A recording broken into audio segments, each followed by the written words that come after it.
Parfait. Ça, genre. Ouais.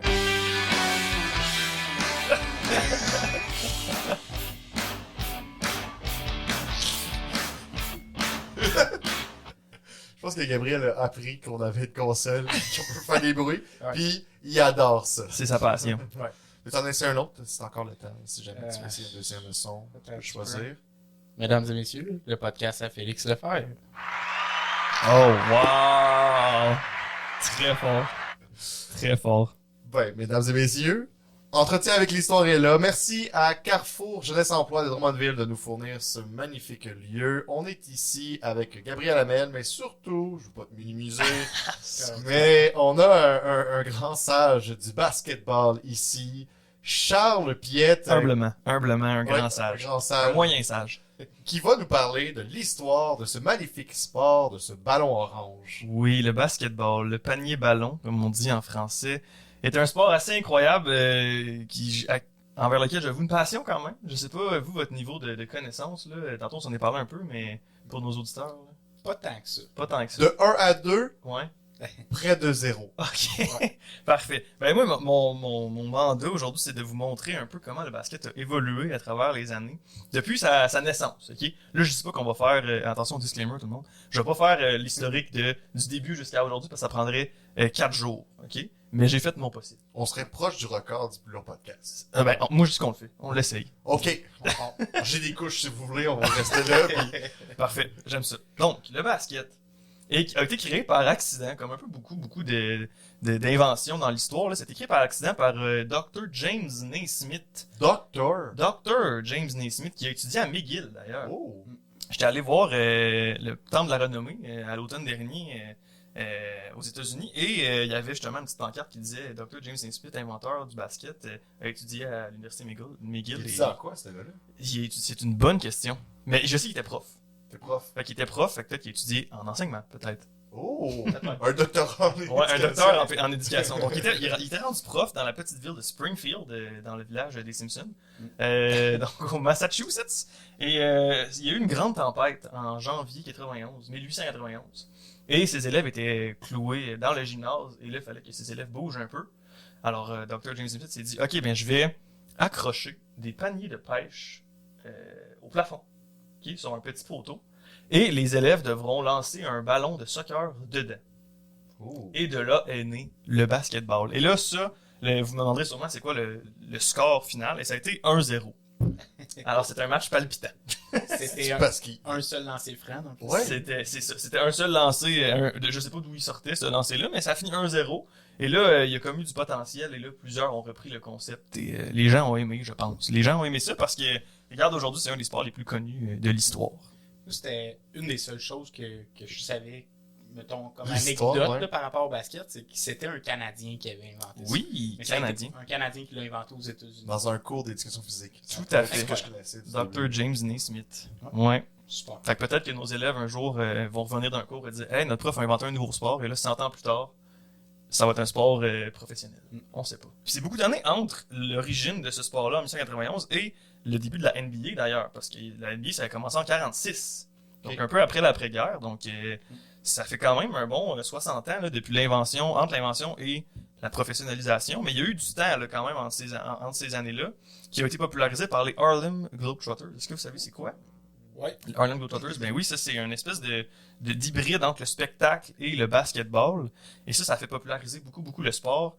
Jusqu'à aujourd'hui, c'est encore actif, là, cette espèce de collectif-là entre athlètes qui font des petits jeux, des petits événements avec le basket, justement, entourant ça.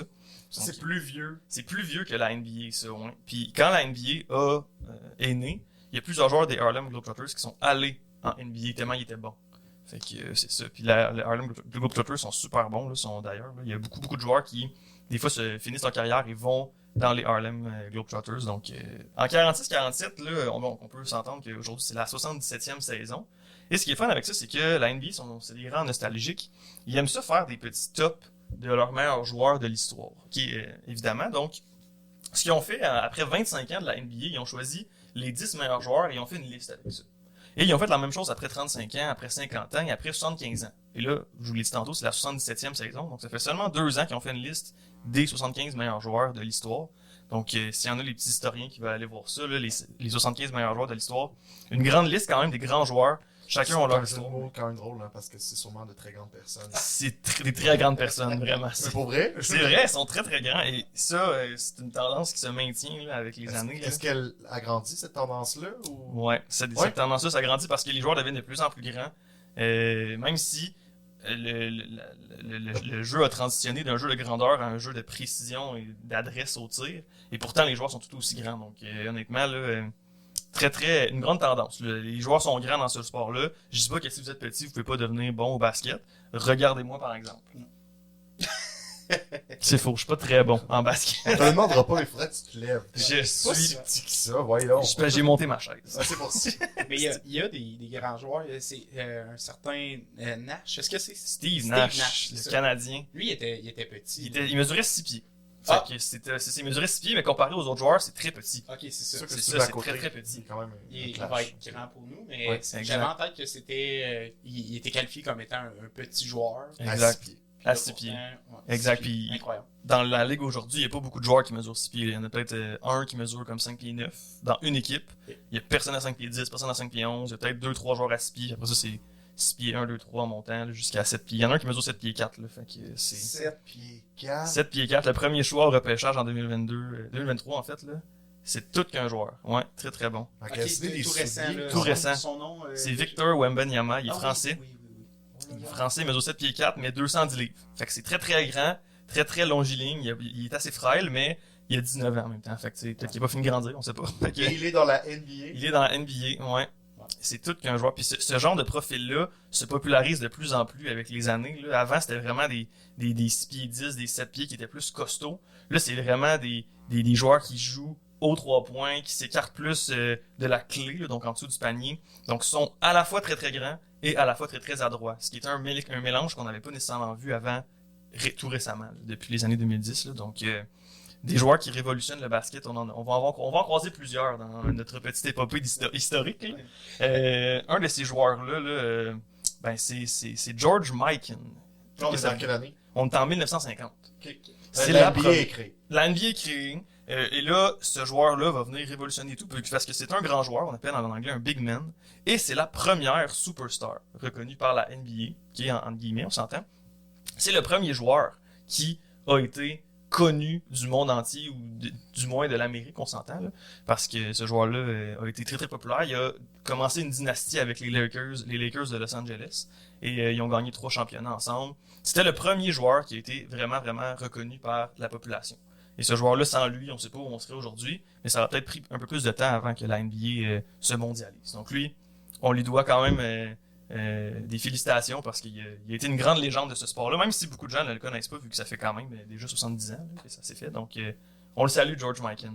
Puis lui, ce joueur-là était d'origine américaine aussi. Ouais, joueur américain. Ça Ouais. devait être beaucoup américain. Ouais, ben Ouais. c'est Origine à ça, l'époque. c'est cette impression-là que j'ai. Puis je sais qu'en Europe de l'Est, en général, c'est quand même un sport qui est assez populaire aussi, mais Effectivement. c'est vraiment les Américains qui ont popularisé ce sport-là. c'est Exact. J'ai envie de dire que les Américains l'ont dominé à peu près des années 50 jusqu'à années 90. Jusqu'à ce qu'on a, jusqu'à ce qu'apparaisse Michael Jordan et la Dream Team 92 à Barcelone aux Jeux Olympiques. C'est un peu une tactique là, c'est les premiers Jeux Olympiques où les joueurs de la NBA pouvaient jouer. Et là, on a vu sur la scène internationale des joueurs excellents qui étaient pour l'équipe américaine, ils ont tout brisé les records aux Olympiques, ils ont vraiment tout gagné. Et ça a montré un peu au monde entier que le sport du basket était dominé par les Américains, et ça a montré ce sport-là à différents endroits de la planète, différents pays. Et jusqu'à aujourd'hui, la planète basket est assez intense, c'est incroyable. Donc il y a beaucoup de joueurs. D'ailleurs, les 5 derniers joueurs par excellence de la ligue sont hors américains. Il y en a un, il y a un Grec, un Serbe, un Camerounais, ils ont gagné les 5 derniers MVP de la saison. Fait que ça vous dit que non seulement il y a plusieurs joueurs qui viennent d'ailleurs, mais c'est des bons joueurs, là, vraiment beaucoup. Ça s'est développé vraiment gros, là, le Exact. basket. Hein. Exact. Super. Puis la NBA, on l'a vu avec le Montréal récemment, ils font des matchs. Ouais, ça se vend. comme Ça se vend comme ça, effectivement. Tu sais. Puis le commissaire de la Ligue, il dit en ce moment qu'il aimerait ça faire expandre la Ligue, donc avoir plusieurs autres équipes différentes. Donc il envisage, tu sais, ils font des tests avec des matchs un peu hors concours, même des matchs de saison régulière, comme on a vu avec les Raptors qui sont venus au Centre Bell. Donc il hésite. Notre commissaire, là, il se demande est-ce que je fais une équipe tu sais, à Seattle, est-ce que je fais une équipe à Montréal, une équipe à Las Vegas? Il explore ses options, donc l'avenir nous dira. Parce que présentement, il y a une équipe. Il y a une Canada. équipe au Canada, c'est les Raptors, tout à fait. Mais ça n'a pas toujours été le cas, par exemple. Ouais, les Grizzlies, c'est ça? Les Grizzlies de Vancouver, tout à fait. Tout à fait. Et là, d'ailleurs, ce qui est drôle, c'est que cette équipe-là a déménagé à Memphis. Et là, je vous demande la question, est-ce qu'il y a des Grizzlies à Memphis? Non. Non. Et ils ont quand même gardé le nom. Comme quoi, des fois, il aurait pu se poser la question, tu sais, changer peut-être le nom. Est-ce qu'ils ont gagné le championnat, les Grizzlies, ou c'est Non, seulement oui. les Raptors qui ont gagné? Seulement les Raptors. Les Grizzlies ont déménagé justement parce que l'équipe était pas super bonne, puis il y avait pas beaucoup de monde justement qui allait les voir, donc ils se sont dit c'est pas très rentable, on va aller voir dans une ville plus connue, plus grande peut-être. Même si Vancouver c'est une assez grande ville, là, Memphis aussi, donc ça a plus pogné là-bas. Mais les Grizzlies, leur logo, c'était pas comme le Grizzly qui déchirait le ballon. En plein Ils style. pouvaient pas gagner, c'est tout leur ballon qui était déchiré, là, à un moment donné. Là. Il y avait Effectivement, un problème d'image, je trouve. Ça rebondit mal. Mais ce n'est pas la première équipe canadienne de la NBA.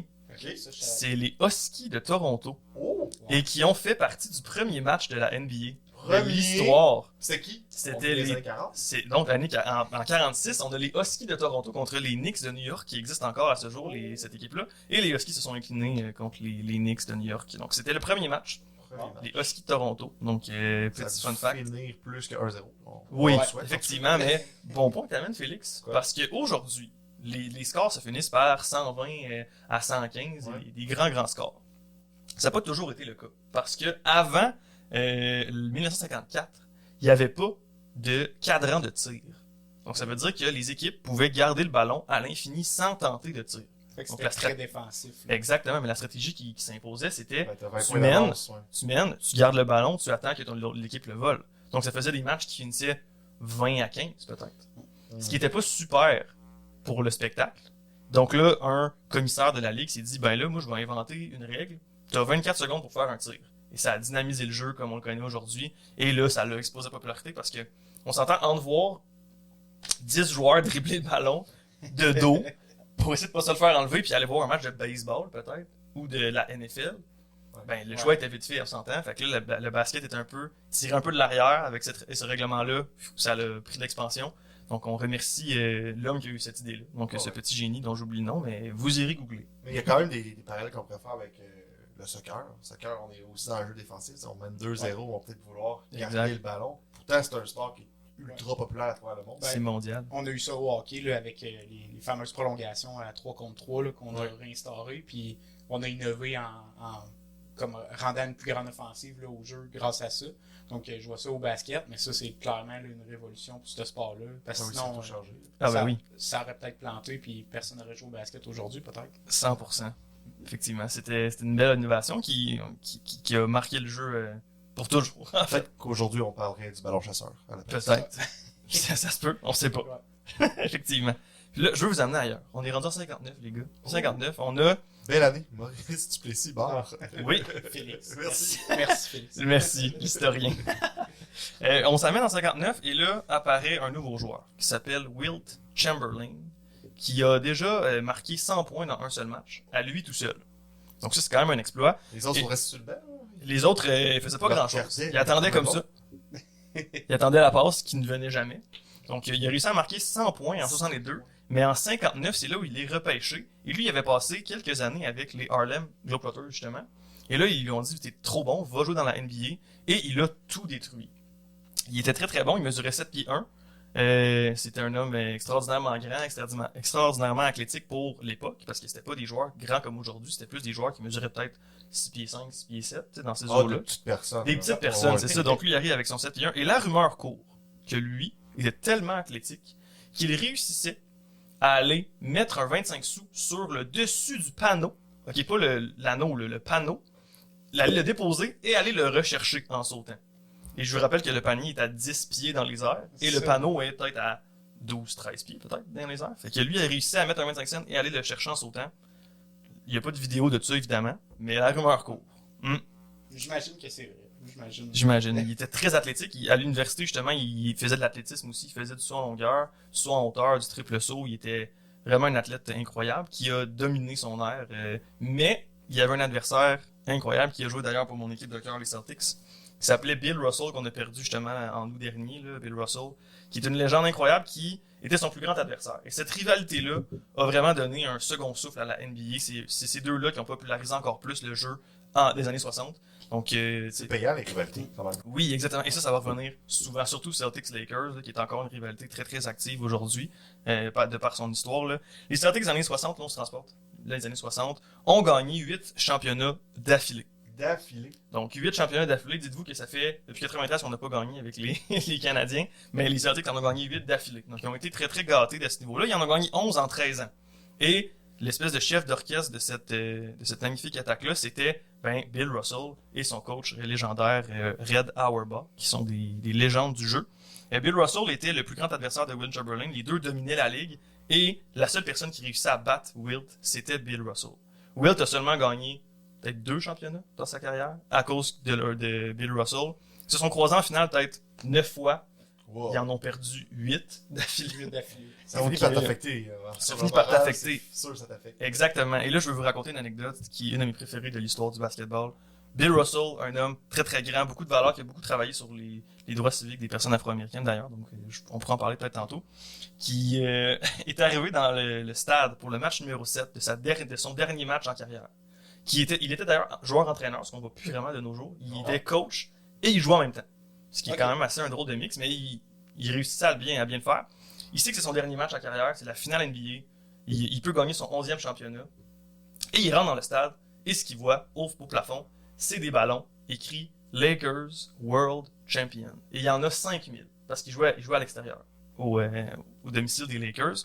Les Lakers étaient tellement assurés qu'ils allaient gagner le match 7, qu'ils avaient déjà gonflé 5000 ballons, les avaient accrochés au plafond, et sur chaque place, il y avait un plan de la parade. Donc, après qu'il ait gagné le championnat, voici les fans, comment la parade va se faire. Telle personne va prendre le micro en premier, va remercier le public, va remercier les fans, et on va faire tel tour de ce bloc-là.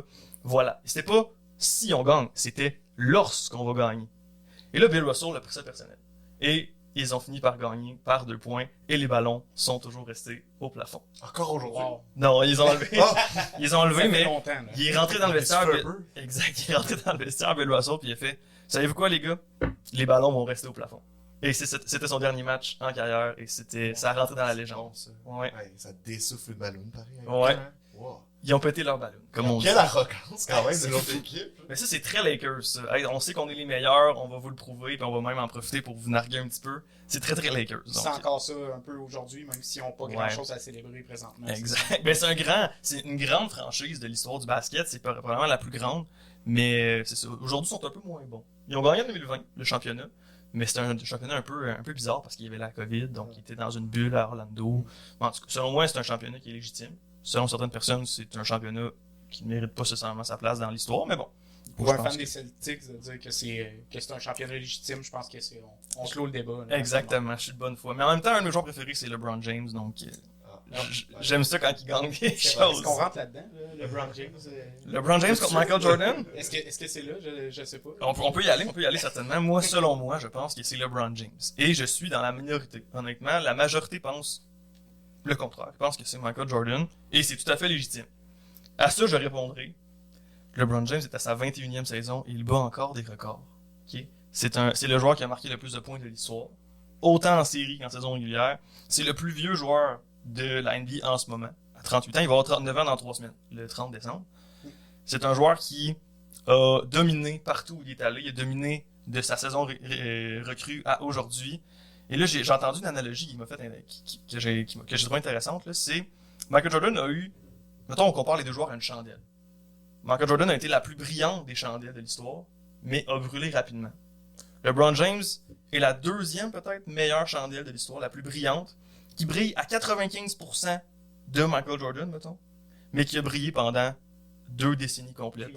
Exact. Fait que là, on peut se demander quelle chandelle est la meilleure. Est-ce que c'est celle qui a brûlé trop rapidement, mais qui était extraordinairement brillante, ou celle qui a duré plus longtemps, mais qui était juste un petit peu moins brillante. En tout cas, je trouve ça intéressant comme analogie, donc vous en ferez bien ce que vous voudrez. Ouais, parce que ça, c'est un éternel débat, puis il y a ça dans la plupart des grands sports, là, des sports professionnels. Fait que moi, ce que je me demandais, c'est quoi le principal argument pourquoi qu'on choisit Michael Jordan, puis le principal argument pourquoi qu'on choisit LeBron James. Fait que c'est longévité versus comme Son la performance. Le pic. Exact. Ouais, c'est ça, exact. L'argument que les fans de Jordan vont donner, c'est qu'il est allé 6 fois en finale et qu'il les a tous gagnés. Tous gagné les finales, tandis que LeBron est allé 10 fois en finale et n'en a gagné que seulement 4. Je trouve ça un peu bizarre cet argument-là parce que on pénalise le fait que LeBron soit allé en finale plus de fois que Jordan, tu sais. Fait que dans le fond, ce que les fans de... Là, je vais me choquer tout seul, on dirait, là, mais c'est... Ce qui me ferait rire, c'est que, techniquement, s'il était pas allé en finale, puis il avait gagné 4 fois, mais il est allé 4 fois, on aurait dit c'est mieux que s'il était allé 10 fois. Puis on s'entend, les équipes avec qui il était allé en finale, c'était pas toujours des bonnes équipes. Ok. Fait que, voilà. Il y a un peu de contexte à rajouter. Mais les fans de Jordan, pensent pas à ça. Ouais. Je sais où vous êtes. Fait que ça, on revient à l'histoire du À l'histoire. basket. Tout à fait.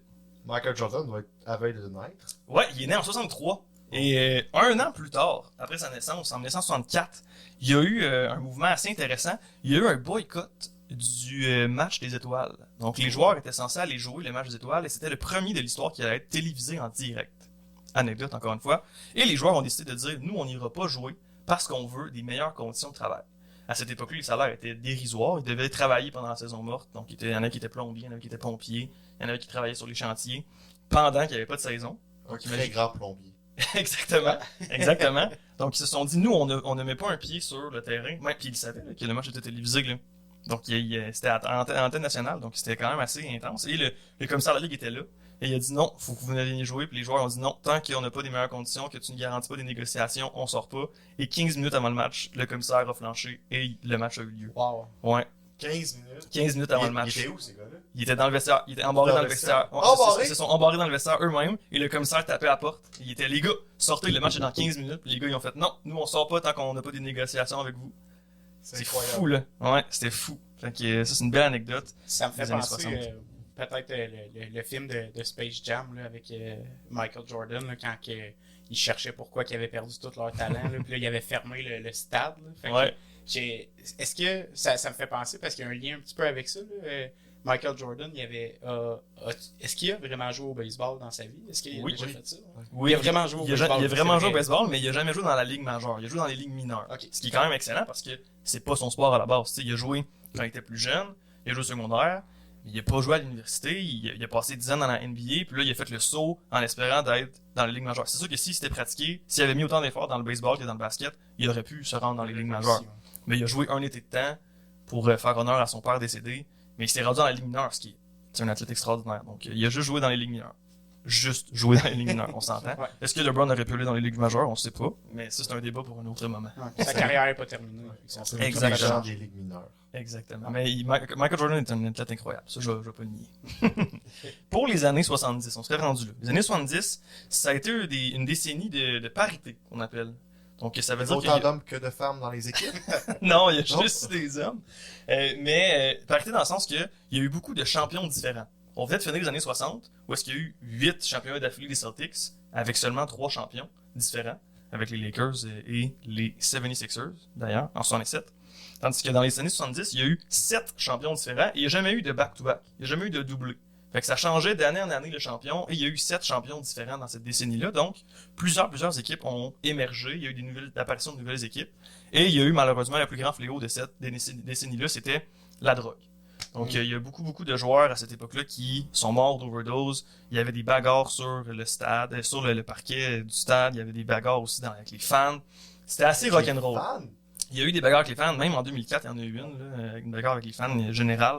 Donc, ça a été une décennie assez noire que la NBA veut un peu mettre sur le tapis. Là. Ouais, c'est souvent la décennie la moins documentée parce que c'était un peu la rivalité entre la ABA et la NBA, qui sont deux ligues qui ont fusionné en 76 d'ailleurs, justement. Donc la NBA a un peu englobé la ABA, donc ils l'ont acheté. Et il y a des équipes de la ABA qui se sont transférées dans la NBA. Donc il y a comme eu une fusion et c'est la décennie qu'on veut un peu oublier parce qu'il y a eu beaucoup de tragédies là, d'overdose. Les vestiaires, c'était l'enfer. Michael Jordan en parle dans son documentaire justement. Il était repêché en 84. Et il est arrivé là-bas, puis c'était la folie dans le vestiaire. Là. Les joueurs ils se prenaient pas au sérieux. Là. C'était vraiment là. C'était des joueurs professionnels. Genre. Ouais, puis il y a une des plus grandes tragédies de l'histoire qui est en lien avec mon équipe de cœur, justement, les Celtics. Len Bias. Len Bias, qui est un joueur qui a été repêché en 2e choix au total de la NBA, qui allait rejoindre les Celtics, justement, en 82, 82, je pense, 82. Et le soir de son repêchage, il a été repêché deuxième et il est mort d'overdose la soirée même où il s'est fait repêcher. Wow. Parce qu'il voulait célébrer, puis il est mort. Donc, puis c'est un joueur qui a dominé à l'université, il rejoignait une équipe de Boston qui était excellente, ça aurait pu être la prochaine dynastie, et ça a été coupé court à cause de ça. Donc là, la NBA a engagé un nouveau commissaire en 84 qui, lui, était très très businessman, et ça peut paraître un peu négatif, comme je le dis, mais ça a fait exploser ce sport-là à des envergures qu'on connaît aujourd'hui, en 84. Donc, il a été un peu chanceux, on va se le dire, parce qu'il est arrivé l'année où Michael Jordan a été repêché, ce qui est quand même un bon joueur. C'est assez marketable comme joueur, on s'entend. Donc, Michael Jordan est arrivé en 84. On peut se lancer là-dedans. 84 qui est une année assez importante parce que c'était une des meilleures drafts de l'histoire. Donc, il y a beaucoup de joueurs qui sont allés au temple de la renommée. Et donc, je pense qu'il y en avait 6 qui ont été Hall of Famers sur beaucoup de joueurs repêchés, mais il y en a eu 6. Donc, c'est quand même assez intéressant.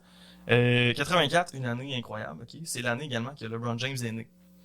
C'est fou, hein? C'est fou, c'est incroyable. Et d'ailleurs, Michael Jordan a pris sa retraite en 2003. Et LeBron a commencé sa carrière en 2003. Donc, il y a comme une passation de pouvoir de OK, le jeune poulain, je te donne la ligue, c'est maintenant la ligue est dans tes mains. Vas-y, moi je prends ma retraite. Donc, c'est assez poétique quand on regarde ça comme ça. Et là, je veux vous parler de complot. Comme on voit depuis quelques années récemment, les conspirations sont très populaires à travers le monde en général. On vient de passer une COVID. Donc ça, c'était quand même beaucoup de complots.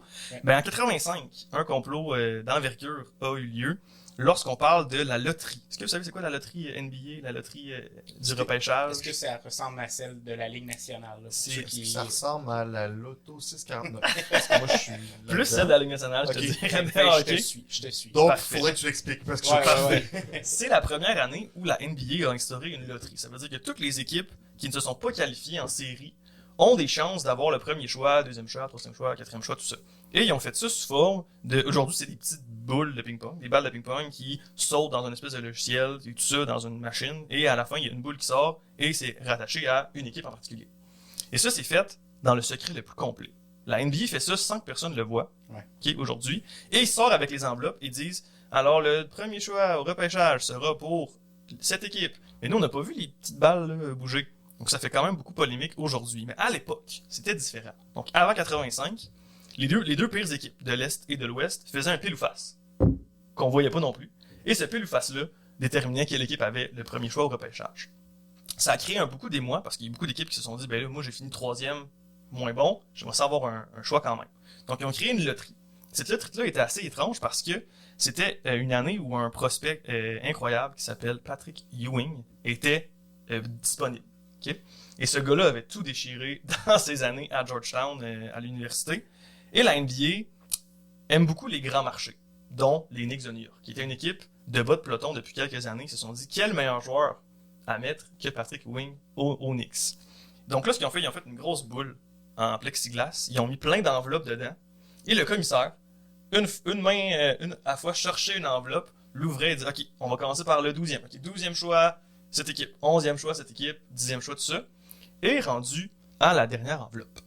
Mais c'était l'enveloppe qui avait, selon les rumeurs, un coin plié. Donc ce coin-là était... Celle des Knicks. Celle des Knicks. Donc c'était pour indiquer au commissaire, surtout, prends pas celle-là en premier. OK, prends-la en dernier. Donc c'est l'enveloppe au coin plié. Et d'autres rumeurs disaient que cette enveloppe-là était congelée. Donc, elle était plus froide que les autres. Donc, il pouvait lui toucher et dire, OK, celle-là est froide, je la prendrai pas, je vais regarder en dernier. Donc, et évidemment, les Knicks ont gagné. Et ce qui a été une espèce de polémique en disant, ah, c'est ça, les Knicks sont toujours avantagés, c'est un grand marché. Donc, ils ont réussi à récupérer Patrick Ewing. Puis ça, ce complot-là, est-ce que c'est une hypothèse ou il y a des sources? C'est une hypothèse. C'est une hypothèse, mais il y a beaucoup de fans qui y croient. Ouais. Ça fait beaucoup jaser, ça. Mais c'est le fun de croire que c'est vrai. En Oui. même temps, il y a comme rien qui... On a-tu l'enveloppe parce que le coin est tourné? Ben, on a des images, parce qu'ils l'ont fait en direct. Fait qu'on a des images, puis clairement, on voit que l'enveloppe a un coin plié. Puis il a l'air de chercher longtemps. C'est ça, il est comme ça, puis là, on voit un mané qui prend l'enveloppe, puis il la lâche. Ah! Ouais. Okay. Il prend celle le coin plié, puis il est, non, c'est pas celle-là, excusez, là, je prends un autre. Les fans de sport, des fois, on peut se rendre très très loin avec ça, puis Exact. des fois, c'est ça, l'histoire ça s'écrit tout seul, là, fait que de voir que ça se passe comme ça, c'est particulier. Ah ouais. Puis malgré tous les efforts de la Ligue pour faire gagner les Knicks, ben c'est encore les Celtics qui ont gagné. des années 80. C'est leur décennie, encore une fois, à cause d'un seul joueur. Et ce joueur-là, j'ai un trio de joueurs, qui s'appelle Larry Bird, qui a été opposé au meilleur joueur des Lakers, qui s'appelle Magic Johnson. Est-ce que vous savez c'est qui Magic Johnson? Qui a testé positif, il a été séropositif en 91. Donc, leur décennie appartenait aux Lakers et aux Celtics qui s'échangeaient les championnats. Et cette rivalité-là, c'est vraiment celle-là qui a réussi à assainir l'image de la NBA. Donc, pour dire, OK, là, on se concentre juste sur le basket, on oublie un peu les problèmes de drogue des années 70, on prend deux icônes qui sont totalement opposées. Magic Johnson, d'un côté, Lakers, c'est le Showtime. Okay? Eux autres, là, ils se donnent, ils roulent, ils vont vite, ils jouent avec des passes spectaculaires, ils font des jeux incroyables, dominés par Magic Johnson, à Los Angeles, justement. Et on a Larry Bird, petit gars qui vient de l'Indiana, farmer, ok, belle moustache, grand blond, pas très athlétique, on s'entend. Je pense que nous trois ensemble, on saute plus haut que lui, ok, dans son pic, dans son prime, c'est déjà ça quand même. Donc deux jeux qui s'opposent, eux, c'est méthodique, on joue en dessous du panier, on se fait des bonnes passes, on fait du bon basket simple, on met pas trop de spectacle, et pourtant, c'est encore une fois dominé. Donc c'est une opposition, et dans ces années-là, années 80, t'étais soit pour les Lakers, soit pour les Celtics. Parce que, puis ça a divisé un peu l'Amérique, parce que Magic Johnson, joueur afro-américain, on est encore pas trop loin des polémiques, des droits civiques, tout ça, des Amériques en général. Et de l'autre côté, on a un joueur blanc qui vient d'un milieu un peu plus rural, qui a vécu un peu plus une vie de famille ordinaire, qui a un jeu plus tranquille, plus posé, l'image blanche qu'on connaît, que la Ligue voulait aussi promouvoir. Donc ça, c'était ça, une belle opposition de style qui a divisé un peu l'Amérique, et ça a créé tellement, un peu comme nordique canadien, là, ça a créé beaucoup de divisions. À l'échelle d'un pays comme les États-Unis. À l'échelle d'un pays comme les États-Unis. Donc ça a popularisé le sport encore plus. On arrive avec Michael Jordan. Michael Jordan qui arrive en 84, qui a, après, je pense, 3 matchs, tous les joueurs s'entendaient pour dire c'est le nouveau meilleur joueur de la Ligue. Il est Dès le début? excellent. Dès le début, là. Ouais. Dès les premières pratiques avec les Bulls, ils ont fait c'est son équipe. C'est son équipe, les Bulls. Et ça a été sa décennie 90 en général. Il a gagné 6 championnats des années 90. Aux Jeux Olympiques de Barcelone en 92, les gens étaient subjugués devant son jeu, et avec raison. Là, c'est un joueur extraordinaire. Il a dominé la Ligue, il a dominé le monde en général, honnêtement. C'était l'icône du basket. Tout le monde voulait être just like Mike. Il y avait une pub là-dessus avec ses souliers. Là. Donc, be like Mike, là, c'était vraiment... ça a conquis le monde entier, autant sur la scène basket que la scène pop culture en général. T'sais, encore une fois, il y a des gens qui portent ses souliers, il y a des gens qui se reconnaissent dans Michael Jordan. Malgré que des fois, il fait un peu peur. Pour ses coéquipiers, il y avait une étude de travail très difficile. Exactement. Puis il était très difficile avec ses coéquipiers des fois. Fait que c'est comme un peu l'opposition de style avec LeBron aussi. LeBron, lui, il marque plus par le fait qu'il rend les autres meilleurs. Puis Michael Jordan faisait peur aux autres. Fait que les autres, ses coéquipiers se rendaient meilleurs eux-mêmes parce qu'ils avaient peur de décevoir Michael. Tandis que LeBron rend meilleur ses coéquipiers. Bref. Je sais pas si c'est dans le temps d'en parler de ça, mais il y a eu le fameux documentaire de la Dance. Mm-hmm. Donc, c'était ça qu'on percevait un petit peu aussi, là, de Michael Jordan. Que c'était quelqu'un de ultra discipliné, puis très sévère, puis des fois peut-être même un peu trop. On parlait du joueur qui était joueur-coach, mais c'était un petit peu, dans le fond, le deuxième cas, là, qui coachait. Fait que ce qu'on a vu dans le documentaire, c'est sensiblement la vérité qu'on a vue. Dans le fond, c'était pas trop romancé. Ben, il y a eu des parties qui ont peut-être enlevé, mais certains passages de ses coéquipiers ont été enlevés.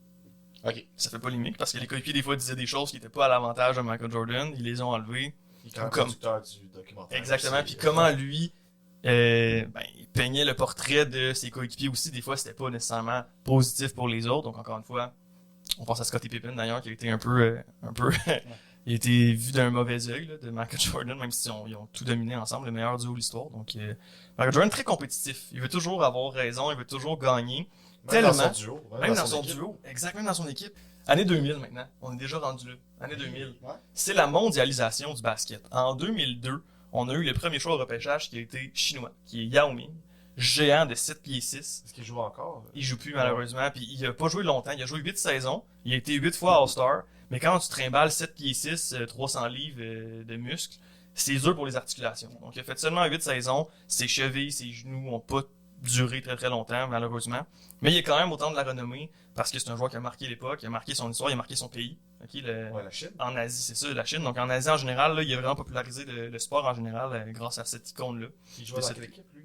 jouait pour les Rockets de Houston. Et lui aussi, il y a une petite polémique. Parce que on connaît aujourd'hui la Chine comme un pays qui peut passer des affaires un peu funky. On se le cachera pas. Désolé pour ceux qui l'apprennent. Moi, je sais pas qui nous écoute. Non, C'est ça. Ils ont pris le meilleur joueur chinois de l'histoire et la meilleure joueuse. Et ils les ont forcés à avoir un enfant. Wow! Ils ont fait ça à plusieurs parents joueurs basketteurs. Ils ont forcé à avoir des relations pour créer des super Des athlètes. super joueurs. Mais pour un Yao Ming, combien il y a eu de personnes qui sont pas rendues dans la NBA puis qui ont vécu les camps d'entraînement extrêmes, là, ils se faisaient enlever de leur famille pour se faire former dès leur plus jeune âge. Ça c'est caché sous le tapis aussi, là, du Ben côté chinois puis du côté de la NBA parce qu'on veut pas le savoir, mais c'est fou, là, cette histoire-là. Mais on le sait, là, on n'est pas On le dans sait. l'anecdote. Là. Non, c'est vraiment, dans ils ont pris les ce deux qui s'est parents. passé, là. Certains disent que c'est un hasard que ce soit mis ensemble, mais en même temps, peut-être qu'ils ont des passions communes, comme le basket, Ouais. je sais pas. Mais on s'entend. Il y a anguille sous roche, puis Yao Ming s'est fait vraiment beaucoup forcer à jouer au basket, vu que ses deux parents étaient des légendes du jeu, puis c'est ça. Puis il a pas duré longtemps, malheureusement, mais grand joueur. Dans les deux sens du terme. Mais c'est pas la première fois aussi que la Chine fait ce genre de choses-là dans le monde du sport. Right? Mhm. On s'entend qu'on va chercher, mettons, en gymnastique. On regarde toutes les Ouais. filles à 4 ans, puis bon, on les trie. Ceux qui ont du potentiel, on les pousse, puis on les éloigne un petit peu de leur famille, puis bon. Exact. Donc, ce serait pas surprenant que ce soit aussi dans le basket, en sachant que dans plusieurs sports, on voit ce genre Ouais. de réalité là en Chine. Chose intense, effectivement, à vivre. Puis moi, je vous dirais, là, la génération 2000, c'est une génération qui a marqué beaucoup de jeunes de notre âge. Là. Quand je pense à Shaquille O'Neal, à Kobe Bryant, qui sont des joueurs extraordinaires, qui ont joué ensemble et qui ont tout dominé début 2000. Ils ont gagné un championnat 2000, 2001, 2002. Shaq MVP, injouable, très grand joueur qui a marqué une génération. Kobe qui était plus relégué au second rang, ok, ce qui a créé beaucoup de tension entre ces deux-là, parce que Kobe, on le connaît, il est un peu orgueilleux, il aime ça, un peu un élève de Michael Jordan, qui est très compétitif, qui aime pas ça se faire voir comme le petit frère, donc ça a créé beaucoup de... T'sais, il aurait pu gagner plus de championnats ensemble, mais il y a eu comme eu des chicanes, il y a des petites frictions, donc ils se sont séparés donc après quelques temps, mais ils ont vraiment marqué une génération, tellement que ben ils se sont réconciliés, un peu avant le décès de Kobe Bryant en 2020, là, donc ils ont eu une discussion un peu comme on fait là, ils sont un en face de l'autre, ils se disent leur vérité. Exact, ils ont fait ça. Ils se sont assis, un en face de l'autre, ils ont parlé pendant 1 heure, ils se sont réconciliés. C'était vraiment beau à voir, honnêtement. Là. Donc, deux grands joueurs qui ont enterré l'âge de guerre à un bon timing. Un bon malheureusement. moment, Jusqu'à temps que l'hélicoptère. Exactement. On pense à... Puis ça, c'est la mort de Kobe Bryant, mettons. Est-ce que ça a été un gros moment? Ça a marqué beaucoup les joueurs, parce que les joueurs qui étaient actuellement dans la NBA ont connu Kobe Bryant, ont joué avec. Ouais. Il avait pris sa retraite en 2016, donc ça faisait seulement 4 ans qu'il avait pris sa retraite, donc il y a beaucoup de joueurs qui ont joué avec lui. Puis même à ça, les plus jeunes joueurs ont grandi en regardant Kobe Bryant. Ah, Il y a plusieurs joueurs qui étaient nés en 96. Kobe il est né et a commencé sa carrière en 96. Donc ils ont grandi en regardant Kobe, en l'idolâtrant. Donc ça a été vraiment une belle preuve de solidarité quand il est décédé, parce que beaucoup de... en fait, toutes les équipes, au début du match, laissaient le cadran de 24 secondes s'écouler une fois en l'honneur du numéro 24 de Kobe Bryant. Puis il y a un autre règlement aussi qui est 8 secondes pour avancer, faire la moitié du terrain dans le côté adverse quand tu reprends la possession de la balle. Et beaucoup de joueurs, la première fois du match, arrêtaient, traversaient pas les 8 secondes en l'honneur de Kobe Bryant parce qu'il a aussi porté le numéro 8. Ouais. Donc, puis il y a beaucoup de joueurs qui ont changé leur numéro aussi pour 24 ou pour 8 pendant cette soirée-là spéciale. Donc, quand ils sont retournés au jeu, les joueurs, après cette tragédie-là. Donc, ça a marqué beaucoup l'histoire du basket encore aujourd'hui. Là. Ouais. Très incroyable. Ce joueur-là, là, joueur incroyable, autant physiquement que mentalement. Il y a beaucoup de gens qui sont pas basketteurs, mais qui ont une mentalité Kobe Bryant. Là, comme je vais être le meilleur dans ce que je fais.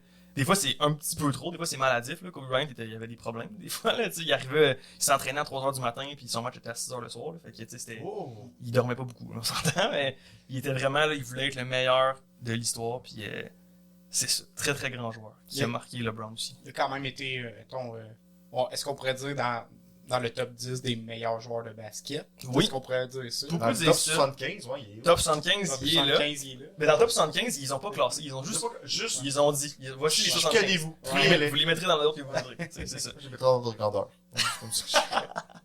C'est un autre comme un autre. Un autre comme un autre. Il y aurait beaucoup de gens à 6 pieds 5. C'est pas comme moi au milieu. Ils sont tous égaux. Ouais, fait que oui, top 10, Kobe, il y a beaucoup de gens qui disent ça. Il y en a qui disent plus top 15. Il y en a qui disent top 3. Okay. Fait qu'il a polarisé aussi, Kobe. Il y en a qui l'aimaient, il y en a qui le détestaient. il y a eu beaucoup de haters à travers sa carrière parce qu'il était tellement bon que les gens voulaient le voir perdre. Donc, Pourquoi les gens le ça, détestent? Pourquoi parce qu'il était trop bon. Ah, Fait ouais. que tu sais, quand les gens élèvent quelqu'un à un stade de demi-dieu, ils veulent juste voir sa descente. C'est surtout pour les autres équipes, dont les Celtics. Mhm. Tu sais, donc Ça peut être ça aussi, là, le fait qu'il ait joué dans le fond, pour les équipes qu'il a joué dans le fond, Kobe Bryant. il joue pour les Lakers, ouais. Que pour les Lakers. Juste pour les Lakers, Bon. 20 ans. Fait que j'imagine, tu sais, quand on a une équipe, tu sais, fort, là, dans la NBA comme ça, ben, Mhm. on attire un petit peu plus les gens qui détestent, là. Un Exact. peu comme Tom Brady Exact. avec Un peu les comme Tom Patriots. Brady. Mhm. Puis, Tom tu sais, Brady. ouais. Puis en même temps, encore aujourd'hui, il y a plein de gens qui détestent les Patriots, puis là, ben, Mhm. ça en font un malin plaisir à les voir Ah perdre ouais. présentement. Ah oui, oui. Puis, tu sais, quand tu vois un joueur marquer 81 points en un match, là, je vais répéter pour les gens à la maison, 81 points en un match, en 2006, ok, il a fait ça, tout seul, ok. C'est la deuxième plus grande performance de l'histoire, après Le sang. le 100 points dont on a parlé tantôt. Et lui, son exploit un peu, c'est qu'il a marqué 81 points en temps réglementaire en 2006. Et là, ce qu'il faut comprendre, la différence, c'est le pace, on appelle en anglais, là. Donc la tendance à un tir par combien de secondes, à peu près. Puis la cadence de ce jeu-là, les années 60, n'était pas la même, était beaucoup plus rapide. Fait que Will Chamberlain a pu faire ses 100 points plus rapidement, plus facilement, entre guillemets, parce qu'il était capable d'avoir plus de lancers. Tandis qu'en 2006, c'était une des paces les plus lentes de l'histoire. Donc il était très efficace, Kobe. Fait que si on transporte ces chiffres à la cadence de cette époque-là, peut-être qu'il aurait fait plus.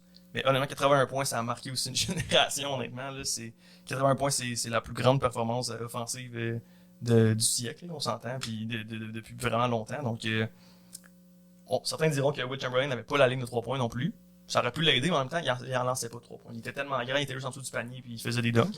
Fait que, c'est ça. Ligne à 3 points qui, d'ailleurs, a révolutionné le jeu dans les années 2000, même 2010 à peu près, avec l'apparition de Stephen Curry, un joueur peut-être que vous connaissez. Ouais, ben oui. Ben oui. Pour les 3 points, justement. Exactement. Très connu synonyme de C'est 3 quoi les 3 points, mettons? Les 3 points. Alors, c'est une ligne autour du panier qui fait le tour du terrain, en fait, et qui est à 27 pieds à peu près, dépendamment de où t'es sur le terrain. Dans les coins, c'est un petit peu plus court. Donc, il y a 27 pieds du panier, et c'est un tir qui vaut 3 points. Donc, ça, c'est ce tir-là qui n'a pas été utilisé tant que ça depuis son invention en 79. Donc, on se rappelle que ça a été une invention de la ABA. Quand il est venu en NBA, ils ont apporté cette modification-là. Et quand c'est arrivé, personne n'utilisait. Parce que c'était comme, pourquoi on lancerait aussi loin pour avoir peut-être 3 points? Parce que les joueurs n'étaient pas habitués. Ils n'étaient pas super habiles aux 3 points. Ils tiraient plus de proche du panier. Donc là, plus le temps a avancé, plus les gens se sont habitués à cette ligne-là. Et la plus... génération s'est tassée aussi. Exactement. Donc là, on voit des jeunes de 6 ans qui tirent des 3 points. Là. C'est fou, là. Puis ils tirent un peu tout croche parce qu'ils sont pas super bons, là, mais ils ont un mécanique qui est un peu bizarre parce qu'ils ont besoin de puissance parce qu'ils ont 6 ans. Ouais. Mais quand ils vont être rendus à 20 ans, ça va être automatique. Puis ça, ce joueur-là qui a révolutionné ça, ben c'est Stephen Curry, qui lui a pris la ligne de 3 points et qui l'a élevé à des sommets encore inégalés. Là. C'est lui qui en a scoré le plus de l'histoire. Donc, puis il n'est pas terminé, il a 35 ans, mais il est encore. Il en fait peut-être 5 par match. Là. Puis ça arrêtera pas. Là. Fait que, puis la génération qui venait après lui a pris son exemple. Parce qu'avant, les gens disaient « Ah ben non, tu peux pas gagner avec des joueurs petits. » Bon, Stephen Curry, il est 6 pieds 3, mais quand même, tu peux pas gagner avec des joueurs petits qui tirent juste des 3 points. Et il a prouvé qu'on pouvait le faire. Et il a prouvé qu'on pouvait le faire 4 fois, tu sais. Donc, c'est ça. Il a révolutionné le 3 points. Puis aujourd'hui, les équipes tirent plus de 3 points que tout autre tir sur le terrain, tu sais. Il y a 50% et plus des tirs qui sont des 3 points. Certains diront que ça nuit au jeu, parce que c'est que des 3 points et des dunks. Quand même, souvent, les gens qui ont connu l'autre époque, exact. plus âgés, vont dire, ouais, le basket, c'est plus ce que c'était. Exact. Parce que le spectacle est moins là. En tout cas, exact. le spectacle est différent. Puis moi, j'ai envie de dire que le spectacle est différent, puis j'ai envie de dire que c'est le prototype de joueur aussi est différent. On passe à l'année 80, c'est que des big men. Le jeu est vraiment dominé par des grands costauds dans la peinture, dans la bouteille, dans la clé, qui font des dunks, qui font des layups, qui attirent les fautes, qui jouent en dedans. Okay? Et plus le temps a évolué, plus le jeu s'est élargi. Okay? On appelle ça en anglais space the floor. Donc il y a du spacing de plus en plus. C'est-à-dire que les joueurs jouent de plus en plus à la ligne de 3 points. Il y a de moins en moins de joueurs qui jouent en dedans. Et ça, ce que ça a créé, c'est l'émergence d'un type de joueurs qui sont plus petits, plus agiles à 3 points. Avant, c'était juste des grands. Et encore une fois, ben, il y a un avantage pour un inconvénient. Il y a un prototype de joueur qui est en déclin, c'est les grands joueurs en dessous du panier. On n'a plus besoin des autres. Parce qu'on fait plus de petits lay-up, on fait plus de mid-range qu'on appelle, entre le 3 points et le lay-up. On n'a plus besoin d'un gros gars qui fait que des dunks. S'il est bon défenseur, peut-être, mais on a besoin de joueurs qui tirent à 3 points pour un peu étirer les défenses puis faire des points. Et là, il y a un autre prototype qui s'en vient. là, on a parlé de... Le futur. C'est ça, on parle Ok. du futur. Oh! On en a Entretien parlé, avec le futur. on en a parlé Oui, tantôt avec Victor Wembanyama, qui lui, il mesure 7 pieds 4 et qui pèse 210 livres. OK? Ouais. Lui, non, c'est un nouveau prototype. On appelle ça l'Alien. On est vraiment dans le futur. Avant, on avait la licorne. On avait licorne avec des Kristaps Porzingis. Là, je vous donne des noms avec des Kristaps Porzingis, qui sont des ball, qui sont très très grands et qui sont habiles à 3 points. OK? Ça, c'était les balbutiements de ce prototype-là. Et là, avec des Chet Holmgren, avec des Victor Wembanyama, des encore plus grands joueurs, donc 7 pieds 1, 7 pieds 2, 7 pieds 4, 7 pieds 3, tout ça, et qui sont aussi habiles, ou un petit peu moins, mettons, que Steph Curry à 3 points. Et là, la question pour vous, et je la pose aux gens à la maison, et tous les coachs de NBA, comment défendre ces joueurs-là? C'est impossible. Bonne réponse. C'est impossible. Tu parles d'un joueur qui domine tout le monde par sa taille, et qui domine tout le monde par sa qualité de shoot. Avant, c'était un ou l'autre. On est passé par des grands, après ça, on est passé par des shooters, et là, on mélange les deux. Des grands shooters. Faut juste trouver des gens encore plus grands. Exactement. Exactement. Moi, je comprends le meilleur basketteur américain Ouais. et la meilleure basketteuse, et on fait faire un enfant. Ah. C'est un modèle qui C'est un modèle qui a fonctionné qui a dans le passé. fonctionné. Allons-y avec ce qui fonctionne. Non. C'est pas très éthique, mais... Non, c'est ça. Mais plus sérieusement, c'est un nouveau prototype qu'on a appelé l'Alien, parce que là, on avait des licornes un peu avant, qui étaient comme dans ce pavé-là, et là, c'est devenu concret. L'Alien, Victor Wembanyama. Et c'est LeBron qui a un peu créé cette tendance-là avec l'Alien, qu'il avait appelé comme ça. Dans une le entrevue. nom vient de lui. Exact. c'est J'adore lui ça qui- parce qu'on dirait qu'on parle pas de basket. Ah, licorne, ah, alien, ah. C'est ça. Fait que là, on est dans les années 2010. Steph Curry arrive en 2009, révolutionne un peu la ligne à 3 points, est encore plus utilisée. On va créer une équipe autour de ce lancer-là, de ce tir à 3 points-là. Et ça a fait ses preuves, ça a révolutionné le jeu. Il n'y a plus d'équipe qui tire pas 3 points, honnêtement. Il y en a Ouais. plus. Il y en a qui en tirent moins bien que d'autres, parce qu'ils ont des joueurs un peu différents. Mais chaque équipe en tire beaucoup par match, on s'entend. Ouais. Mais toi, Charles, t'as joué au basket, là tu coaches Ouais. au basket. Exact. Les jeunes, mettons, des années 2010 puis même 2020, est-ce qu'ils veulent faire des 3 points? Ils voient ça à la télé, c'est ce qu'ils veulent reproduire? C'est leur passion. C'est leur passion? Ils font que ça. Ah ouais. C'est là. Puis comment je les entraîne, moi, c'est si t'es ouvert, tu prends le tir. OK? Puis ça, c'est comme la base. C'est juste que là, en entraînement, ils négligent peut-être d'autres facettes du sport puis d'autres facettes du jeu parce qu'ils sont comme le 3 points. Ah, c'est intéressant. Je peux pas dunker. Je suis trop petit encore. Des lay-ups, c'est pas impressionnant pour les spectateurs qui me regardent, les spectatrices d'ailleurs, qui les regardent. C'est des ados. Donc, ils disent, ah, je vais faire un 3 points. J'ai déjà ma célébration en tête quand ça va rentrer. Je vais être comme ça. Je vais être comme ça. Je vais faire c'est impressionnant pour eux autres. Fait que oui, puis ils voient que ça à la télé aussi. Ah oui. Fait que, Le modèle, c'est ça. Exact, le modèle, c'est ça qu'ils s'identifient à ça. Donc, puis c'est des joueurs surtout plus petits qui ont commencé à shooter des 3 points. Ils s'identifient à ça. C'est des joueurs qui mesuraient 6 pieds 1, 6 pieds 2, 6 pieds 3. Donc, ils s'identifient à Steph Curry. C'est un peu le héros du peuple. On l'appelle en anglais le babyface assassin parce que il ressemble un peu à monsieur, madame, tout le monde. Ouais. Puis, mais c'est un athlète extraordinaire. On s'entend, il y a un cardio inégalé et il y a un tir qui bat tout. Là. On s'entend comment défendre Steph Curry. Encore une fois, je vous le demande à la maison. Il n'y a pas de réponse. Puis, mettons, Steph Curry, on parle de son record de points dans un match. là, C'est dans les alentours de combien? C'est 62. 62 C'est quand points. même énorme. C'est énorme. 60 C'est points, énorme. c'est Et là, énorme. fun fact, c'est même pas lui qui a le record du plus grand de 3 points dans un seul match. C'est son coéquipier qui l'a. Ouais. Steph Curry en a Ça 13. reste son la même équipe. Ça reste en famille. Ouais. Exact, mais c'est ça, c'est leur style de jeu qu'ils ont popularisé. Tu sais, les Warriors en mi-2010, ils ont popularisé ce style de jeu-là. Et ben, Steph Curry, ce qui est drôle, c'est encore une fois pourquoi je suis un fan, c'est que quand il s'est fait voler son record par son coéquipier, c'était le premier à aller l'encourager puis à lui dire continue à shooter, t'es bon, let's go. Puis quand il s'est fait battre, il était genre oh mon dieu, bravo, tu l'as fait. Puis c'était une belle accolade entre coéquipiers, fait qu'il était pas amer de tout en tout, là, fait qu'il était Ouais, vraiment ça content. détruit une équipe, là. Si tu commences à être fâché en plein match. Exact. Fait que, tu sais, souvent, l'ego d'un joueur, là, Oh, ça oui. va être ça. Là, Tu sais, Ouais. pourquoi tu m'as pas passé le ballon? C'est moi, Mhm. c'est moi qu'il faut qu'il tire. Puis, je pense qu'il y a un peu ça aussi au basket. Là, de ce que je connais, c'est on va souvent regarder le meilleur joueur qui est libéré. Mhm. Puis après ça, on prend une décision. Là, tu sais, Exact. mais il y a tout le temps une option qui est déjà préétablie. Mhm. Ouais, fait qu'à ce moment-là, tu sais, Steph Curry aurait pu tu sais, avoir être blessé à l'ego un petit peu Ouais. quand même. Puis bon, Il là, il l'a pas fait. Ouais, mais Steph Curry, je Ouais. crois que c'est quand même le joueur que tu vas plus surveiller dans l'équipe. Mhm. Ouais. Donc, Il y a un concept qui t'allais dire justement, là, je pense que c'est la gravité d'un joueur. Et Ouais. Steph Curry a une gravité énorme. Donc ça veut dire que plus tu sais, il se promène dans le terrain, il y a toujours un œil sur lui et il attire beaucoup de joueurs sur lui. Mm. Puis lui, il a tellement de bonne vision de jeu qu'il fait les bonnes passes au bon moment, au bon endroit. Fait que sa gravité est tellement intéressante que il domine le jeu par cette façon-là. Même s'il mesure juste 6 pieds 3 puis qu'il pèse pas tant que ça. Il est pas super fort, il est pas plus fort que tout le monde, il est pas plus vite que tout le monde. Mais il a une intelligence de jeu, il a un shoot extraordinaire, puis il a une grande gravité. Fait que, ouais, bon joueur. LeBron aussi, d'ailleurs, a une bonne gravité de jeu. Je vais revenir à ça. On va le garder, là, c'est sûr. Autre point intéressant dans les années 2010, c'est un peu... Adam Silver, qui est le commissaire actuel de la NBA, a remplacé en 2014... Depuis longtemps, lui. Oui. C'est le monsieur chauve, lui. Ouais, le monsieur Chauve, le grand monsieur Chauve, qui a dominé un peu... dominé, j'ai envie de dire. Il a peut-être révolutionné un peu la basket aussi à sa manière, parce que il a pas peur du changement. Puis ça, c'est totalement le contraire. Là, je connais pas tant que ça les autres ligues, là, mais c'est le contraire des autres ligues qui sont plus, OK, notre produit, c'est ça, on va l'améliorer, mais on change un petit peu à la fois. Ouais, c'est un ça. petit peu à la fois. Puis on regarde, par exemple, les causes sociales, LGBTQ, Black Lives Matter, tout ça. La NFL, la LNH ont été très, très peu heureux. Rigide, ouais. Exact, pour en parler. La NBA, c'est les premiers OK, nos joueurs veulent porter des jerseys différents. Pendant la pandémie, justement, avec les événements avec George Floyd, chaque joueur avait leur numéro en arrière et un message qui eux autres même choisissaient. Il y en avait, c'était Peace, Let him breathe, des libertés, égalité, tout ça. Des slogans un peu, même dans leur langue natale. Il y en a un qui c'était, mettons, en serbe ou peu importe. Donc, ils sont vraiment ouverts à ça. Puis même, ça se transparaît aussi dans leur engagement social et dans les règles du sport en général. Ils essaient toujours d'offrir un produit qui est plus qualitatif aux fans. Puis des fois, les fans sont même pas d'accord avec ça et ils se font convaincre comme ça parce qu'Adam Silver, on l'essaye.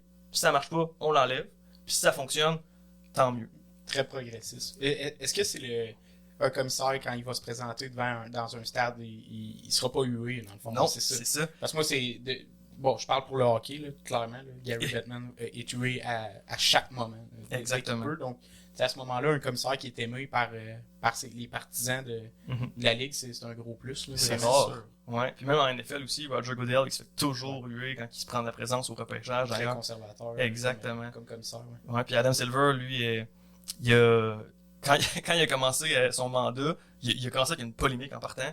Il y a un des propriétaires de la NBA, d'une équipe de la NBA, qui a fait des propos inacceptables, racistes, misogynes envers des joueurs et envers sa famille, ses amis, tout ça, envers des personnes de son entourage. Et la NBA a tombé sur ces extraits-là. Ça a fait super polémique. Lui a fait parfait, banni à vie, réglé. Il a pas hésité. Du tout. Fait que lui, il s'est dit, moi, je suis là pour mes joueurs, je suis là pour mes fans, je suis là pour les valeurs qui me tiennent à cœur, puis ça a été applaudi, là, donc vraiment assez progressiste. Là, on est rendu en 2010. Je parle de LeBron encore une fois, parce que c'est un de mes joueurs préférés. Il a lancé un mouvement qu'on appelle le Player Empowerment. Je sais pas si c'est quelque chose. Non. C'est la balance de pouvoir entre les dirigeants et les joueurs. LeBron, un peu avant son époque, même avant ça, c'était OK, tu t'es repêché par une équipe, cette équipe-là, un peu, t'appartiens à cette équipe-là et tu peux pas bouger. Même si son équipe est bonne, si elle est pas bonne, tes salaires te conviennent pas, t'es identifié à une équipe, tu peux pas en bouger. LeBron, lui, il était tellement un bon joueur, un bon communicateur, il avait du charisme, tout ça, il s'est dit, moi, mon équipe, ça fait 10 ans que je suis là, elle gagne rien, j'ai pas l'aide que je veux. Le front office, là, donc ceux qui prennent les décisions, le directeur général, les coachs, tout ça, m'écoute pas, je vais m'en aller. Fait que là, ça a comme parti une espèce de tendance de le joueur, s'il est pas satisfait dans sa situation, il peut s'en aller. Parce qu'avant, c'était, faut que tu te demandes à te faire échanger. Il y a des joueurs encore qui font ça, mais là, avec le marché des agents libres qu'on appelle, les joueurs s'en vont à gauche, à droite, dépendamment des situations. Puis ça, c'est tout à fait l'inverse de ce qu'on a vu historiquement. Tu avais un joueur, comme des Kobe Bryant, des Dirk Nowitzki, qui restait à une seule franchise, des Tim Duncan, qui restait à une franchise, puis c'était dans les hauts comme dans les bas, on y va tout le temps, ok? Tandis que LeBron, lui, il a parti une espèce avec The Decision, qui était une espèce de, il a créé un talk show pour lui, pour annoncer à quelle équipe il allait signer. Parce qu'il était joueur autonome. Il a dit, parfait, ESPN, venez, on va faire un spectacle. Je vais m'asseoir avec vous pendant 40 minutes. Puis à la fin, je vais dire où je m'en vais signer. Fait que là, pendant 40 minutes, il pose des questions, il se parle, il y a du public devant lui. Et à la fin, il dit, I will be taking my talents to South Beach to play for the Miami. Fait que là, tout Cleveland était dévasté. Tu sais, lui, il vient de Cleveland. Il a joué là pendant comme 8 ans avant de les quitter. En plus, là, les fans étaient comme, tu nous fais un spectacle au complet pour dire que tu t'en vas. Tu te penses pour qui? Ça brûlait ses jerseys. Il traitait LeBron de traître. Le directeur général a fait une lettre assez incendiaire pour dire, t'es un joueur qui nous a déçus, blablabla, blablabla. pour finalement qu'il revienne en 2016 et que tous les fans soient « Oui, LeBron, t'as toujours aimé! » après 4 ans où ils avaient laissé. Donc, c'est ça. LeBron a fait une décision qui était peut-être pas la bonne, on s'entend, parce que plusieurs joueurs et plusieurs fans ont été fâchés. Mais ça a créé une tendance, tu sais. Aujourd'hui, les joueurs, s'ils sont plus satisfaits dans leur situation, ils vont juste dire Ils vont pouvoir partir. « Je m'en vais. » Ça va pas arriver. Exactement. Plus certains diront « Ouais, mais là, ils sont rendus avec trop de pouvoir. » Parce que là, c'est les équipes qui sont comme « Ouais, mais nous, on t'a signé pour tant, puis tu ne veux pas jouer. Fait que ton salaire, on le paye dans le bar, puis tu joueras pas tant que t'es pas échangé. » Fait que des deux bords, on perd, parce que si t'es avec nous, tu joues pas. Puis si on t'échange, t'es pas avec nous non plus. Fait que ça crée certains débats là, dans les cercles de la NBA pour dire est-ce que les joueurs ont trop de pouvoir parce que là, ils peuvent faire un peu ce qu'ils veulent, ils peuvent arrêter de jouer quand ils veulent, ils vont perdre du salaire, mais rendu là, ils gagnent 40 millions par année. Qui perdent 25 000 par game, ça les change Ils pas. devraient Là. s'en sortir. Exactement. Puis tu sais, ils sont commandités à gauche à droite. Fait que c'est ça, ils ont beaucoup d'argent. Donc, petite parenthèse sur l'année 2016. Où étiez-vous en 2016, les gars? À l'université. À l'université? Ouais, l'université aussi, ouais. Yeah, moi j'étais au secondaire. Quoi? Je finissais l'année scolaire 2015-2016, je faisais mon secondaire 5. Et objectivement, non c'est pas vrai, objectivement, il n'y a rien d'objectif, mais selon moi et selon beaucoup de monde dans la sphère basket qui gravitent autour de ça, s'entendent à dire que la saison 2015-2016 était la meilleure de tous les temps. Et là, je vous explique pourquoi. Voici mon argumentaire. 2016, c'était l'année où Tim Duncan, Kevin Garnett, Kobe Bryant ont pris leur retraite.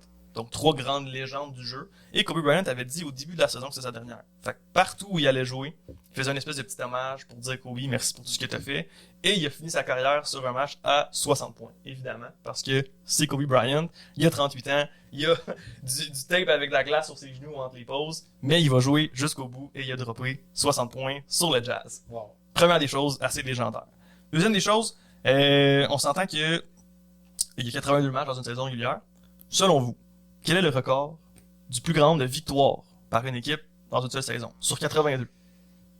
Je vais y aller avec les connaissances que j'ai d'habitude, mais les Bruins de Boston, on avait eu 60 au hockey, là, donc j'irais. 60, c'est énorme. On va peut-être y aller dans les, mettons, 50 à 55. Okay. On va dire, Ouais, là, ça doit être élevé parce que tu te fais un quiz. Moi, je dirais 70. 60. Ouais, là, je sais pas. Là. Ben, c'est gros. Ben, là, C'est plus proche qu'il gagne. c'est 73. 60. 70, c'est gros. Ils ont gagné 73 matchs, donc on fait le calcul, 9 petites défaites. Wow. Wow. C'est fou. Ils ont été la meilleure équipe, l'équipe la plus dominante de l'histoire, et ils n'ont pas gagné le championnat. Comment ça? Parce que LeBron James. Est-ce qu'ils ont été éliminés comme en première ronde ou ils se sont rendus loin? Ils se sont rendus en finale. Oh, et là, non. encore une fois, je vous dis, c'est la meilleure saison de l'histoire. On n'aurait pas pu écrire un scénario meilleur que ça à Hollywood, ok? Les Warriors de Stephen Curry, justement, ont gagné en 2015 le championnat, révolutionnent la NBA par leur style de jeu avec les 3 points et tout ça, arrivent en finale en 2016. Avant de se rendre en finale, on fait un petit contexte, ils sont en finale de conférence contre le Thunder d'Oklahoma City et ils perdent la série 3-1. Okay. Je vous rappelle, Thunder d'Oklahoma City, petit marché, mènent la série 3-1, ils se font rattraper, ils perdent la série 4-3. Les Warriors s'en vont en finale.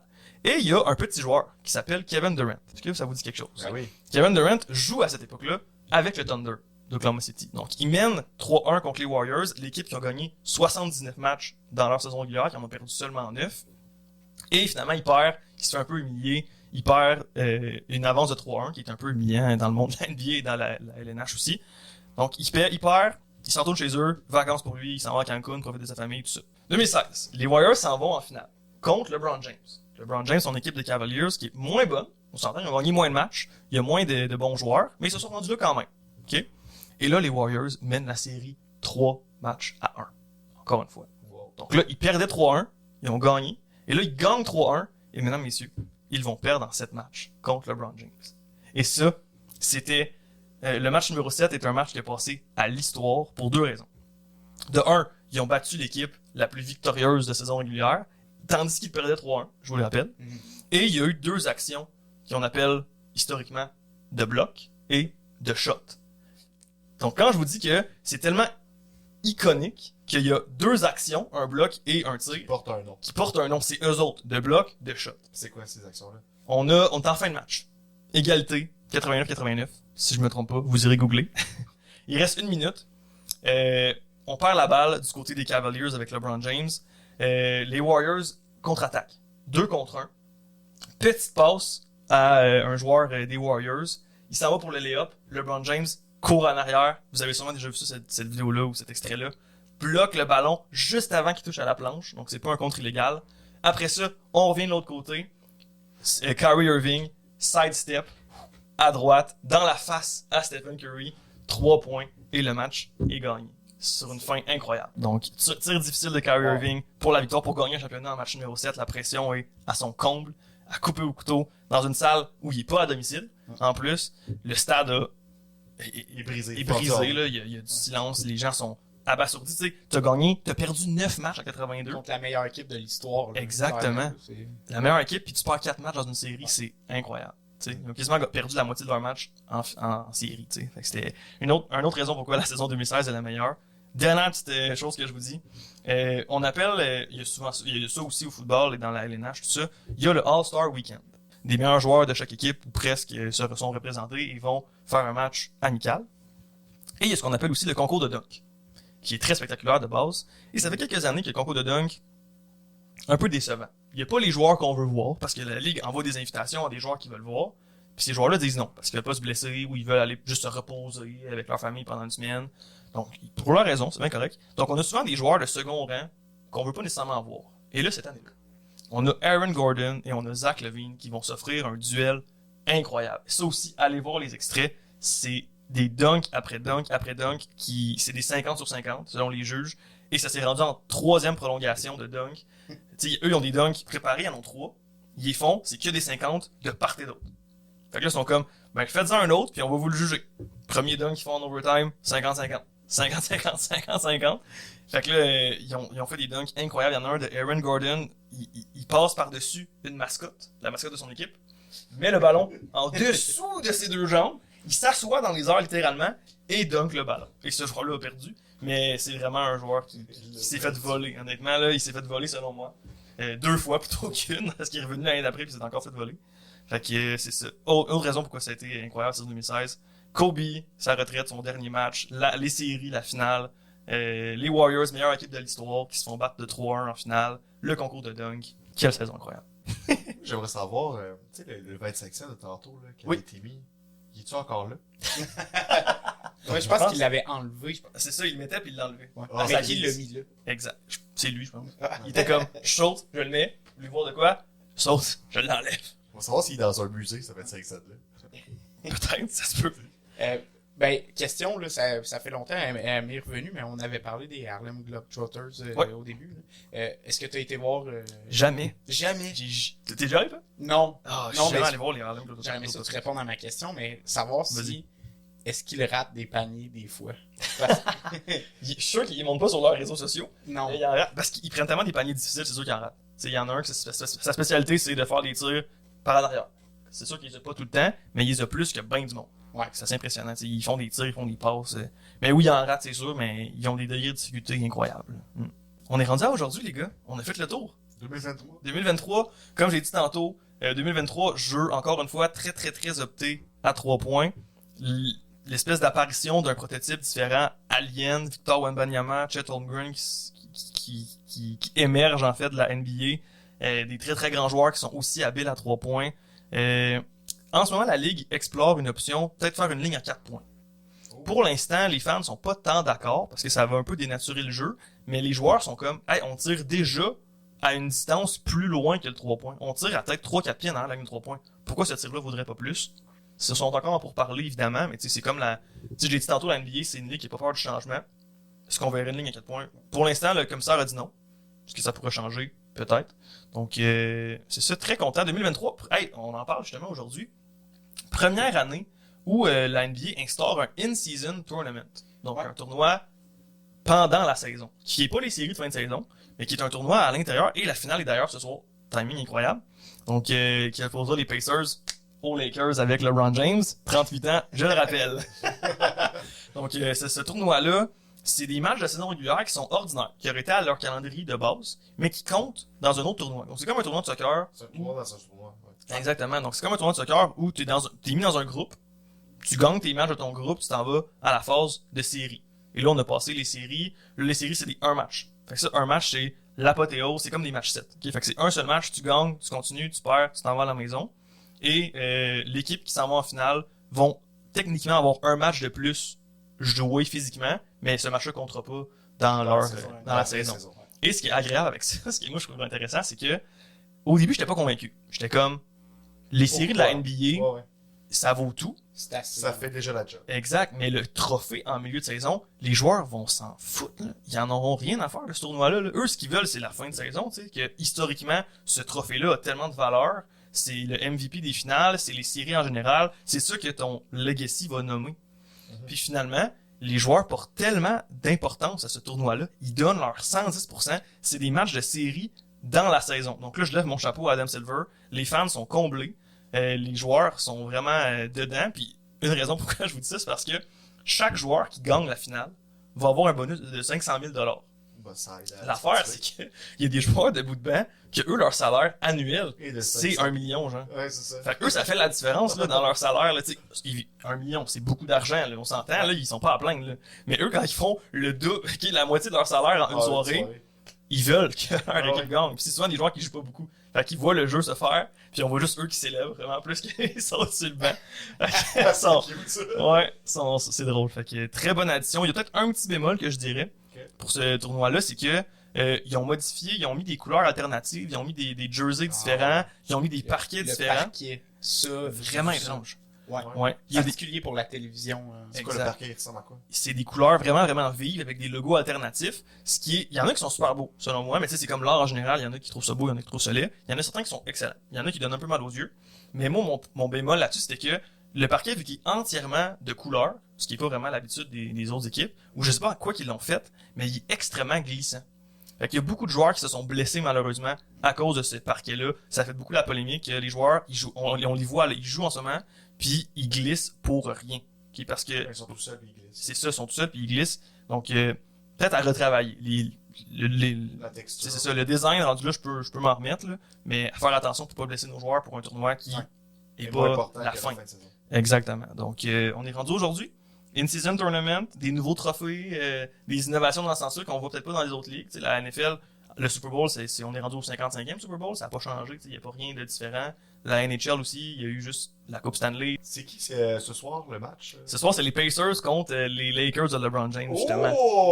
À 8h30, heure de l'Est, j'avais regardé ça avec attention. Et les Pacers, c'est une équipe que j'adore aussi, c'est une équipe qui court beaucoup. Il y a un rythme effréné. C'est eux qui ont le record en ce moment d'ailleurs de la plus grande, la meilleure attaque de l'histoire. Ils font le plus de points par match. C'est cette équipe-là. On s'entend, il faut que la saison soit finie pour que cette stat-là compte. Pour l'instant, leur cadence, si la tendance se maintient, c'est la meilleure attaque. Donc très très explosif. Et fier de moi parce que j'ai un pool de basket avec mes amis. Et dans ce pool-là, j'ai repêché le meilleur joueur des Pacers et il me régale. C'est parfait. Parce que son attaque est incroyable, donc il fait énormément de points et j'en suis très satisfait. Bon, ben, super, Charles-Pierre. Merci, Gabriel Hamel. On va aller voir ce match-là ce soir. Quand que le balado va sortir, clairement, on va connaître l'équipe gagnante de ce premier tournoi qui s'appelle le In-Season Tournament pour la NBA Cup. Les Lakers de LeBron James contre les Pacers d'Indiana. Ouais, exactement. Puis là, si LeBron gagne, je vais dire aux haters, je vais dire, ah ouais? Jordan a combien de NBA Cup, lui? 0. Là est la question. Débat est clos.